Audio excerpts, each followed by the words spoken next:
On her first day as a nanny, the woman noticed a strange oil painting hanging in her employer's house. The painting depicted a woman holding a bizarre two-headed infant. When she stared closely at the baby, its eyes suddenly moved. The mansion was filled with an eerie atmosphere. If it weren't for her father's urgent need for medical treatment, she wouldn't want to stay there for even a moment. The next day, the butler came to pick her up, but they didn't go to the same mansion as before. 2 other girls came along with her. They were also hired as nannies. Before long, the butler brought them to a dilapidated old house. Once inside, he told them there was no electricity here, only oil lamps. And before nightfall, they had to light every single lamp. At first, the 3 of them assumed this was just to prevent wild animal attacks. Only later did they realize things weren't that simple. Then an old man walked in. He knew the girls were confused about why they'd been brought here. The answer, he said, lay inside a locked room. The old man opened the door, and immediately a foul stench hit them. Inside was only a bed, the source of the horrible smell. When they pulled back the yellow cloth, they found a girl lying unconscious beneath it. Her name was Della. Her limbs were all bound with ropes.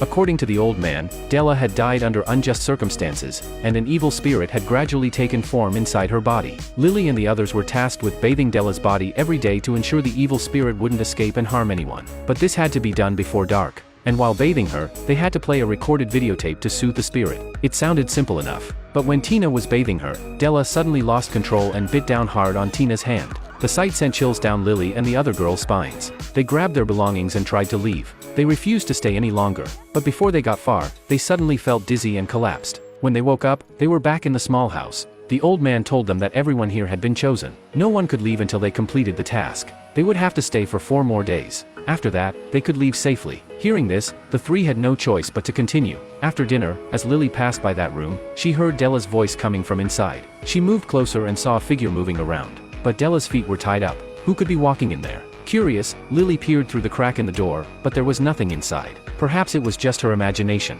That night, Lily had a strange dream. She dreamed she was lying in a large pit surrounded by sugarcane fields. When she finally made her way out, she saw a house ahead. From inside came Della's voice, calling for help. Just as she stood there confused, a man suddenly rushed toward her. Though it was only a dream, it felt incredibly real to Lily. Because when she woke up, she was still clutching a sugarcane leaf in her hand. Even more strangely, the very next day, the butler arrived with tools and began digging a large pit in front of the house. One that looked exactly like the pit in her dream.